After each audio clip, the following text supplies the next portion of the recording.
Hello दोस्तों, मैं आकाश गर्ग स्वागत करता हूं आप सभी का एक और नई वीडियो में। और आज मैं आप सभी को एलआईसी के एक नए इंश्योरेंस प्लान निवेश प्लस प्लान के बारे में बताने वाला हूं, जिसका प्लान नंबर है 749।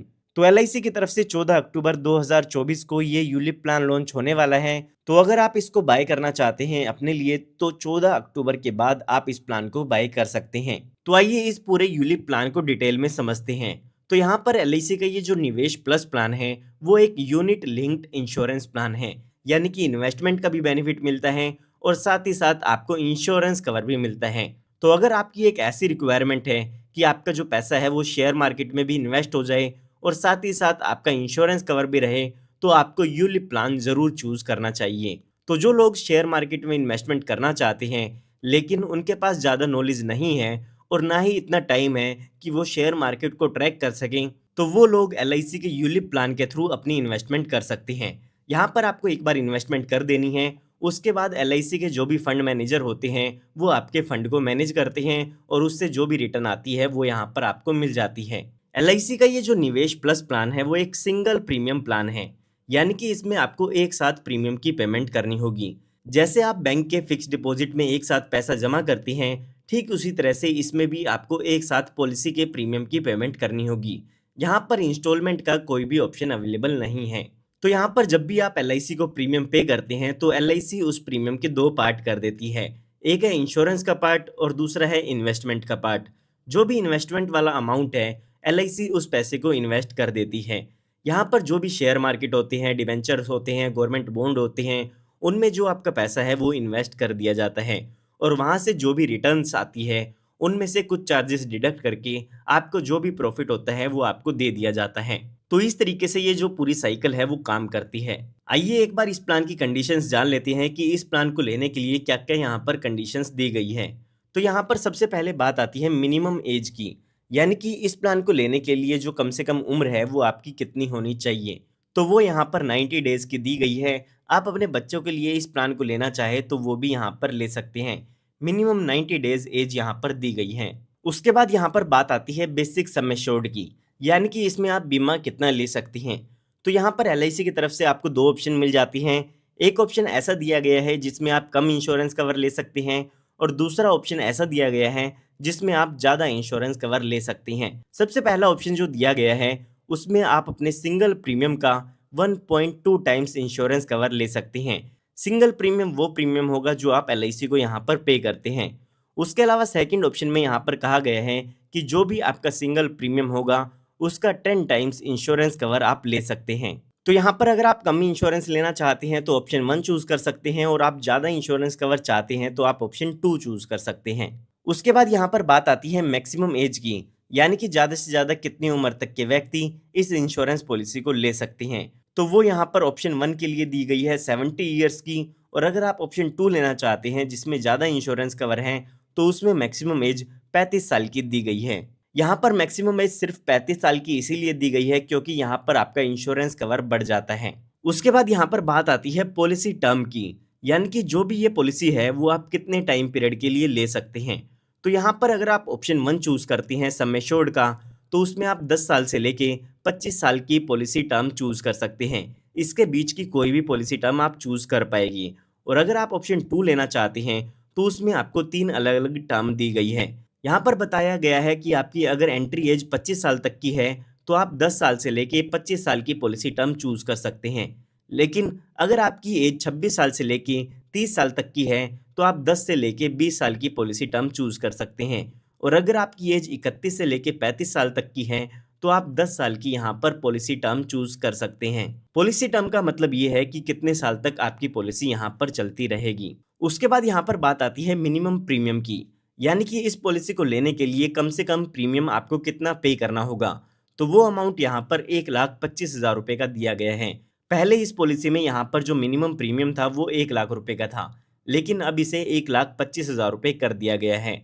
उसके बाद यहाँ पर अगर हम बात करें मैक्सिमम प्रीमियम की, तो उसमें यहाँ पर कोई भी लिमिट नहीं है। जितना प्रीमियम भी आप इसमें पे करना चाहे वो आप यहाँ पर कर सकते हैं। उसके बाद यहाँ पर आपको इन्वेस्टमेंट पैटर्न बताया गया है जिसमें से आपको कोई एक ऑप्शन चूज करना होता है। तो यहाँ पर जब भी आप पॉलिसी लेते हैं तो उस टाइम पर आपको 4 ऑप्शन दिए जाते हैं उन चारों ही ऑप्शन में से आपको कोई एक ऑप्शन सेलेक्ट करना होगा। आइए उनके बारे में जानते हैं कि इसमें क्या क्या इन्वेस्टमेंट पैटर्न ऑप्शंस आपको मिल जाते हैं। तो यहाँ पर आपको 4 तरह के इन्वेस्टमेंट फंड टाइप बताए जाते हैं जो कि आप अपने अकॉर्डिंग यहाँ पर चूज कर सकते हैं। सबसे पहला जो फंड है वो है बॉन्ड फंड, जिसमें जो भी आपका प्रीमियम है उसका 60% अमाउंट गवर्नमेंट सिक्योरिटीज में लगाया जाता है और बाकी का जो पैसा है वो शॉर्ट टर्म मार्केट इंस्ट्रूमेंट में लगाया जाता है। और यहाँ पर जो भी इक्विटी शेयर्स होते हैं उसमें आपका पैसा नहीं लगाया जाएगा। इक्विटी शेयर्स का मतलब ये है कि जो स्टॉक मार्केट है उसमें आपका पैसा यहाँ पर नहीं लगता है। अगर यहाँ पर आपका स्टॉक मार्केट में पैसा नहीं लगेगा तो यहाँ पर आपका रिस्क भी कम होता है। जो फंड के डूबने के चांसेस है या फंड के कम होने के चांसेस हैं वो यहाँ पर कम होते हैं। इसके अलावा यहाँ पर इसके अपोजिट फंड की बात करें तो वो है यहाँ पर ग्रोथ फंड, जिसमें आपका जो पैसा है ज़्यादातर वो इक्विटी शेयर्स में लगा दिया जाता है। लगभग 40 से लेके 80% तक का अमाउंट यहाँ पर आपका इक्विटी शेयर में लगाया जाता है। इसीलिए यहाँ पर आपका रिस्क ज़्यादा होता है, जिसमें जो आपके फंड की फ्लक्चुएशंस हैं वो ज़्यादा कम भी हो सकते हैं और वो ज़्यादा इंक्रीज भी हो सकते हैं। और उसके अलावा यहाँ पर 20 से लेके जो 60% तक का अमाउंट है वो गवर्नमेंट सिक्योरिटीज़ में लगाया जाता है और यहाँ पर 40% तक का amount short term money market में लगाया जाता है।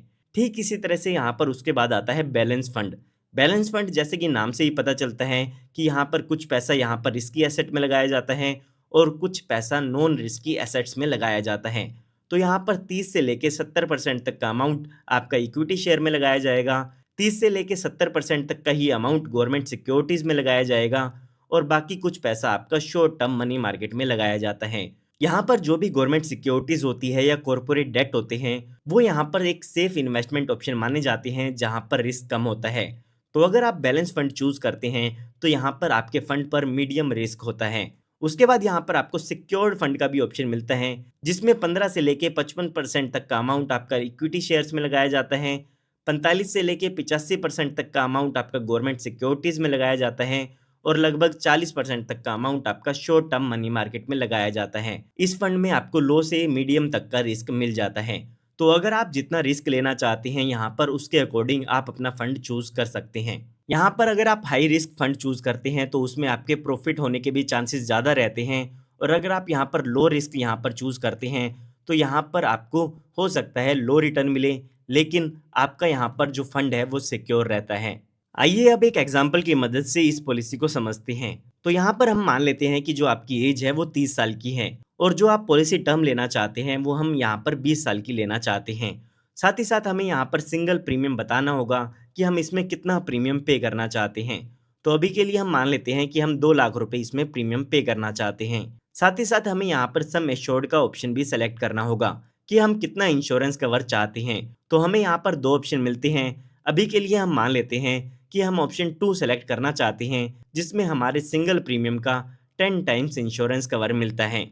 तो यहाँ पर पॉलिसी लेते समय हमें पॉलिसी के प्रीमियम की पेमेंट एक साथ करनी होगी। उसके बाद हमारी जो पॉलिसी टर्म है, जितने साल की भी हमारी पॉलिसी टर्म है उतने टाइम हमें वेट करना होगा, यानी कि हमें 20 सालों तक वेट करना होगा। और उसके बाद इस पॉलिसी की मैच्योरिटी हो जाती है। मैच्योरिटी के टाइम पर यहाँ पर आपको यूनिट फंड वैल्यू मिलती है, यानी कि जो भी आपने पैसा जमा किया है वो पैसा विद इंटरेस्ट आपको मिल जाता है। जो भी यहाँ पर शेयर मार्केट से रिटर्न आती है वो यहाँ पर आपको मिल जाएगी। अब यहाँ पर किसी को भी नहीं पता है कि आने वाले टाइम में शेयर मार्केट से या डेट फंड से कितनी रिटर्न एक्सपेक्टेड है। तो यहाँ पर केवल और केवल एस्टिमेट बेसिस पर ही हम कैलकुलेशन कर सकते हैं कि उस टाइम पर हमें कितनी मैच्योरिटी वैल्यू मिल सकती है। यहाँ पर ये गारंटेड नहीं है कि आपको 5% मिलेगा, 10% मिलेगा, 15% मिलेगा। तो यहाँ पर आपको ये बात ध्यान रखनी है कि जो भी आपको फंड वैल्यू मैच्योरिटी पर मिलेगी वो गारंटेड नहीं होगी। जो भी शेयर मार्केट के हिसाब से आपको रिटर्न मिलेगी वही आपको यहाँ पर फंड वैल्यू के रूप में आपको दे दी जाती है। फिर भी अगर हम एक कैलकुलेशन करके देखते हैं कि हमने 2 लाख रुपए इन्वेस्ट किए हैं और 8% यहाँ पर हमें एनुअल इंटरेस्ट मिलता है, तो यहाँ पर जो हमारी मैच्योरिटी वैल्यू होगी या फंड वैल्यू होगी वो 20 साल बाद वो वैल्यू यहाँ पर 9,32,151 रुपए की हो जाती है। यहाँ पर मैं आपको फिर से बताना चाहूँगा कि ये कैलकुलेशन एक्यूरेट नहीं है, क्योंकि जो भी हम यहाँ पर प्रीमियम पे करते हैं उसमें से कुछ चार्जेस भी डिडक्ट किए जाते हैं। उसके बाद ही यहाँ पर हमारी जो फंड वैल्यू है वो हमें मैच्योरिटी पर मिलती है। मैच्योरिटी के टाइम पर ये डिपेंड नहीं करता है कि आपने कौन सा फंड चूज़ किया है। जो भी फंड आपने चूज़ किया होगा उसकी जो फंड वैल्यू होगी वो यहाँ पर आपको मिल जाती है। अगर आप यहाँ पर फंड वैल्यू कितनी हो चुकी है वो जानना चाहते हैं तो आप LIC कस्टमर पोर्टल पर अपनी पॉलिसी की फंड वैल्यू चेक कर सकते हैं। साथ ही साथ पॉलिसी टर्म के दौरान भी आप यहाँ पर अपने फंड को स्विच कर सकते हैं। यहाँ पर आपको 4 बार ऑप्शन मिलते हैं फ्री के, जिसमें पॉलिसी के दौरान ही आप अपने फंड को स्विच कर सकते हैं। ग्रोथ फंड से बॉन्ड फंड में आ सकते हैं, बॉन्ड फंड से ग्रोथ फंड में आ सकते हैं, या फिर बैलेंस फंड में भी जा सकते हैं। तो इस तरह से आपको फंड स्विच का भी ऑप्शन यहाँ पर मिल जाता है, जो कि आप LIC कस्टमर पोर्टल की मदद से कर सकते हैं। ये हमने बात तब की है जब पॉलिसी के दौरान कोई भी दुर्घटना नहीं होती है। आइए अब एक एग्जांपल लेके समझते हैं कि अगर इस पॉलिसी होल्डर की डेथ होती है तो उस केस में इनके नॉमिनी को क्या क्या बेनिफिट मिलता है। तो यहाँ पर पॉलिसी होल्डर की डेथ अगर पॉलिसी टर्म के दौरान होती है तो उस टाइम पर यहाँ पर 2 कैलकुलेशन देखी जाती है। एक है आपका फंड वैल्यू और दूसरा है आपका बेसिक सम एश्योर्ड। इन दोनों ही वैल्यू में से जो भी ज्यादा अमाउंट आता है वो आपके नॉमिनी को डेथ बेनिफिट के रूप में दे दिया जाता है। जब भी यहाँ पर पॉलिसी होल्डर की डेथ होगी तो यहाँ पर टोटल फंड वैल्यू जो भी आपकी होगी वो यहाँ पर चेक की जाएगी। अगर 5 साल बाद डेथ हुई है तो 5 साल बाद फंड वैल्यू कितनी है वो यहाँ पर चेक की जाएगी। ठीक इसी तरह से जो भी आपका बेसिक सम एश्योर्ड है, जो कि आपके प्रीमियम का 10 टाइम्स है या फिर 1.2 टाइम्स है, उसके अकॉर्डिंग यहाँ पर ये अमाउंट कैलकुलेट किया जाएगा। तो यहाँ पर इन दोनों ही वैल्यू में से जो भी ज्यादा अमाउंट आएगा वो डेथ बेनिफिट के रूप में आपके नॉमिनी को मिल जाता है। आइए उसके बाद जानते हैं कि इस प्लान में और क्या क्या फीचर्स अवेलेबल हैं। तो सबसे पहले यहाँ पर आपको पार्शियल विड्रॉल की सुविधा मिल जाती है। तो यहाँ पर आपकी पॉलिसी के 5 साल पूरे होने के बाद आपको ये सुविधा मिल जाती है कि आप अपनी पॉलिसी में से कुछ अमाउंट विड्रॉ कर सकते हैं। यहाँ पर आपको एक परसेंटेज की टेबल दी गई है, जिसमें कहा गया है कि अगर आप 6th ईयर से लेके 10th ईयर तक पॉलिसी ईयर में अपना फंड विड्रॉ करना चाहते हैं या पार्शियल विड्रॉल करना चाहते हैं तो आप अपने यूनिट फंड का 15% अमाउंट विड्रॉ कर सकते हैं। ठीक इसी तरह से 11वें साल से लेके 15वें साल के बीच अगर आप पार्शियल विड्रॉल करना चाहते हैं तो अपने यूनिट फंड का 20% अमाउंट आप यहाँ पर विड्रॉ कर सकते हैं। इसी तरह से 16वें से 20वें साल 25% और 21वें से लेके 25वें साल पॉलिसी ईयर के बीच में आप 30% अपने यूनिट फंड का पार्शियल विड्रॉल कर सकते हैं। साथ ही यहाँ पर बताया गया है कि अगर आपने माइनर के नाम पर पॉलिसी की है तो जब माइनर वो 18 साल पूरा कर लेगा एज को तो उस टाइम ही आप उनकी पॉलिसी में यहाँ पर पार्शियल विड्रॉल कर सकते हैं। उसके बाद यहाँ पर LIC की तरफ से आपकी पॉलिसी में गारंटीड एडिशन भी मिलता है, यानी कि कुछ गारंटीड अमाउंट आपकी पॉलिसी में ऐड कर दिया जाएगा जो कि आपके सिंगल प्रीमियम के बेसिस पर होगा।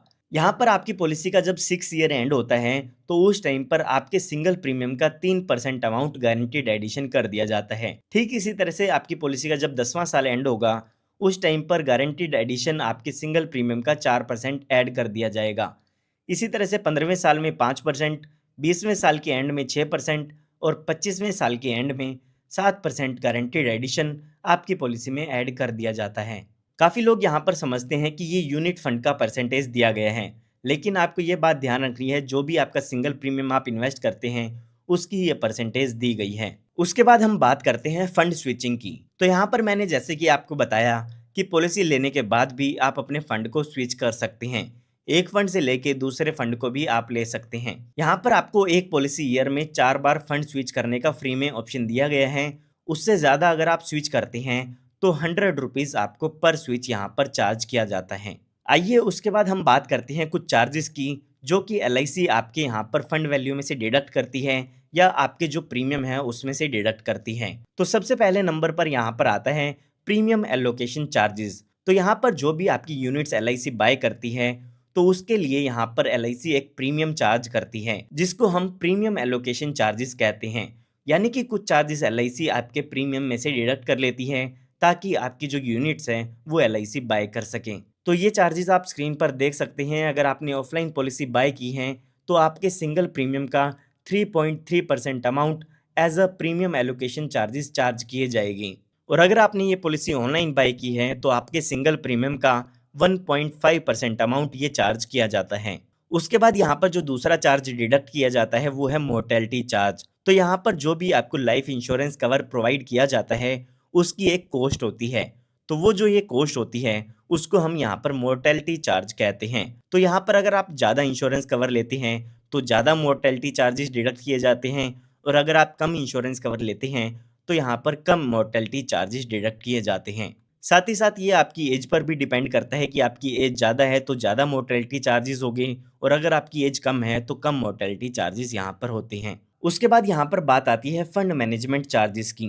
तो मैंने आपको पहले ही बताया था कि एलआईसी के जो भी फंड मैनेजर होते हैं वो आपकी फंड को मैनेज करते हैं, तो उसके लिए यहाँ पर एलआईसी कुछ चार्ज डिडक्ट करती है जो कि आपके फंड वैल्यू में से डिडक्ट की जाती है। यहाँ पर आपकी जो भी इन्फोर्स पॉलिसी है उसमें से 1.35% आपका यहाँ पर फंड मैनेजर चार्जेस डिडक्ट किए जाएगी। और साथ ही अगर आपकी कोई डिसकंटिन्यू पॉलिसी फंड है तो उस केस में यहाँ पर 0.5% का फंड मैनेजमेंट चार्ज डिडक्ट किया जाता है। उसके बाद यहाँ पर पार्शियल विड्रॉल चार्ज भी बताए गए हैं कि अगर आप अपनी पॉलिसी में से पार्शियल विड्रॉल करते हैं तो यहाँ पर फ्लैट 100 रुपीज़ आपसे चार्ज किए जाते हैं जो कि आपके फंड वैल्यू में से चार्ज किए जाएगी। उसके बाद यहाँ पर अगर हम पॉलिसी एडमिनिस्ट्रेशन चार्जेस की बात करें, इसके कोई भी चार्जेस नहीं हैं। उसके बाद यहाँ पर आपको एक राइडर की सुविधा भी मिल जाती है, यानी कि आप अपनी पॉलिसी में एक एक्स्ट्रा बेनिफिट ऐड करा सकते हैं जो कि है एक्सीडेंटल डेथ बेनिफिट राइडर।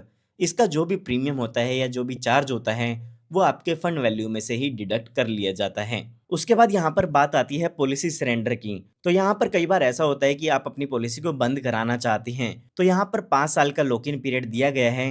5 साल पूरे होने के बाद आप अपनी पॉलिसी को सरेंडर करा सकते हैं और जो भी फंड वैल्यू होगी उसकी आप ले सकते हैं। उसके बाद अगर हम लोन वैल्यू की बात करें तो यहाँ पर आपको कोई भी लोन की सुविधा नहीं मिलती है। और यहाँ पर जो लास्ट हम बात करते हैं वो है फ्री लुक पीरियड की।